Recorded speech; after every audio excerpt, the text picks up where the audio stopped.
ক্ষমতায় এসেই একের পর এক নির্বাহী আদেশ আর নিষেধাজ্ঞার ঝড় তুলেছেন নতুন মার্কিন প্রেসিডেন্ট ডোনাল্ড ট্রাম্প। অবশ্য হোয়াইট হাউসে প্রত্যাবর্তনের আগেই তিনি এমন আভাস দিয়েছিলেন যে তার এবারের শাসনামল মার্কিন ইতিহাসে স্মরণীয় হয়ে থাকতে চলেছে। নিজের এই পূর্বাভাসকে সত্য প্রমাণ করতে কাজও করে চলেছেন তিনি। এবার শনিবারের মধ্যে কানাডা এবং মেক্সিকোর উপর 25% শুল্ক আরোপের ঘোষণা দিয়েছেন তিনি। অবৈধ অভিবাসী এবং মাদকদ্রব্য চোরাচালান বন্ধেই এমন কঠোর পদক্ষেপ বলে জানান ট্রাম্প।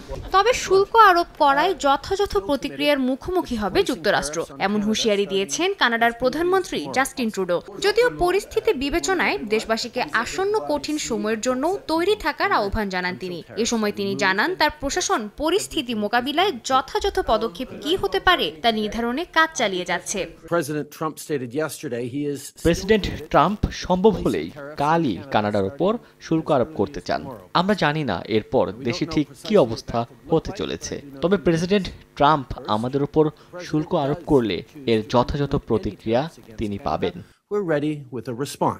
এদিকে কানাডা পাল্টা জবাবে প্রস্তুতি নিলেও সে পথে হাঁটছে না মেক্সিকো। দেশটির প্রেসিডেন্ট ক্লডিয়া শিনবম জানান যুক্তরাষ্ট্র সিদ্ধান্ত পরিবর্তন করবে কিনা সে পর্যন্ত অপেক্ষা করবে তারা। তিনি বলেন যুক্তরাষ্ট্রের প্রশাসনের সঙ্গে আলোচনা চলছে মেক্সিকোর। শুল্ক আরোপের এই খেলায় দুই দেশের অর্থনীতি বিপর্যস্ত হতে যাচ্ছে বলে দাবি মেক্সিকোর প্রেসিডেন্টের।